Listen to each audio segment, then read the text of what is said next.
Good afternoon, everyone. Myself, Reshma Rajan, working as a consultant optometrist, Myopia Clinic, Aravind Eye Hospital, Coimbatore. First of all, I would like to thank Dr. Janani ma'am and Aravind Eye Hospital for this opportunity. Today, I am going to cover myopia control strategy as well as our journey towards myopia management solution. The word myopia become now new normal nowadays, and everyone is familiar with the definition of myopia. It is a vision condition in the rays which falls in front of the retina because of the lengthy eyeball and two curved cornea. The common form of childhood myopia, which is axial myopia, and the common risk factors that we are seeing so far is the genetic history, environmental, lifestyle, ethnicity, and residence. And everyone is well known with the popular mantra, 50% of the population will have myopic by 2050. It is very interesting to look back how far our knowledge on myopia progression and control has developed. We are in the 21st century with more innovation and technology has evolved around us. Here our story starts. To give a best myopia management solution, the best myopia management practice is required. I'm going to share few key information to look after myopia management practice. When we are talking about the innovation and technology, Myopia Specialized Clinic took phenomenal place in this. Yes, it is the first myopia clinic of size in India, and it is located in Coimbatore Aravind Eye Hospital. To initiate myopia management practice, we have created workflow based on the patient arrival pattern to convert the myopia patients to the specialty clinic.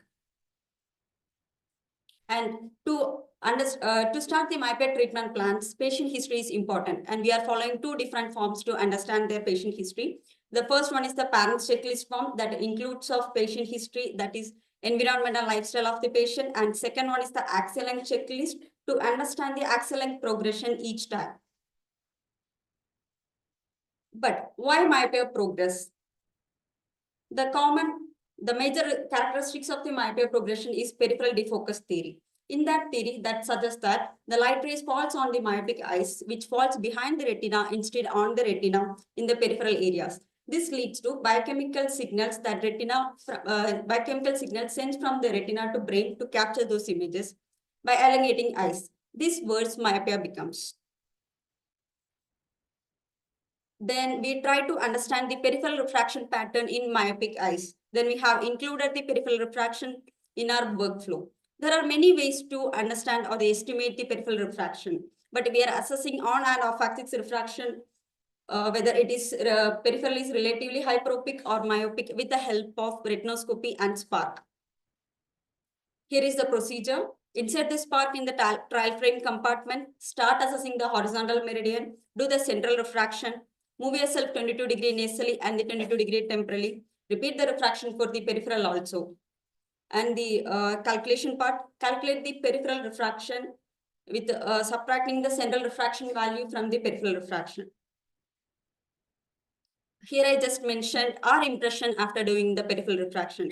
I know these numbers are very less, but these patients are continued to be monitored to understand the myopia progression based on the peripheral refraction. And here are some strategical approach for the myopia management. The first one is the visual environment and pharmacological intervention, optical treatment, and contact lens. Why we should consider the visual environment? Due to high visual demands for the near task, in school-going children, there are higher effectiveness to progress in that age. These are the simple rules we can change the quality of their life. Elbow rule, 20-20 rule, and 2-hour rule. And the environmental impact on myopia, we know the retinal dopamine rules. With, when the sunlight comes contact with the retina, it causes the release in the dopamine. And it is recommended that child should spend at least 2 hours per day when there is a sunlight exposure. And we conduct some awareness activity among parents to create awareness on myopia. And surprisingly, we got many ideas from the parents to reduce screen time and increase outdoor activities. And the second one, pharmacological interventions. Low-dose is the only medication that have been used for a long time to control the myopia progression. The mechanism is anti-muscarinic, but still the exact mechanism of low-dose is still unknown, but it has highest effectiveness to control the progression. But recent days, low-dose atropine advice cases become less. because non-compliance towards the low-dose atropine cases become high. Then we were in a discussion how to tackle these types of situations, and we have concluded with a compliance card. This is a compliance card. We believe this may helpful to track the low-dose atropine usages. And the third one is the optical treatment, the myopia management spectacle. These spectacle lenses designs are specially designed with the long-standing researchers. It is fully based on the peripheral defocus theory, which allows the retina to focus exactly on the retina instead of falling behind the retina. And after these types of lens designs, still maximum of the patients opting for the single vision glasses because it is cost effective and lack of knowledge in myopia and first time spectacle wearer not aware of myopia management solution.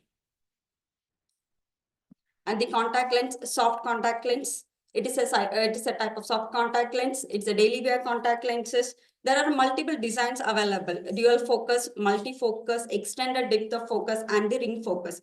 But not all the designs are available in India, not in all the countries. And the final one is the orthokeratology. It is a type of rigid contact lens, and it is worn at night while sleeping. It is flattening the cornea, and it allows the light exactly falls precisely on the retina. It has two benefits. One is the myopic correction as well as the myopia management. And we are in a final part, the importance of patient education, and discuss the myopia concept and the impact of myopia with your parents and with the patient's parents, and the behavioral impact and the environmental factors that is influencing the myopia, and discuss the myopia control strategy with the parents. And if myopia progresses as well as the myopia treatment also progress. These are all the ongoing research on the myopia, which is combination treatment, red light therapy. Combination treatments includes of myopia control glasses plus low-dose atropine, or at the orthokeratology plus low-dose atropine, and the red light therapy. And another one is the oral medications for the myopia control and the advancement in the optical treatments. I'm concluding with the mastering myopia workup, measure the risk factors and monitor the myopia progression and manage the myopia with proper myopia management solution. Dear optometrists and ophthalmologists, let's join hands together to stem the tide of myopia. Thank you.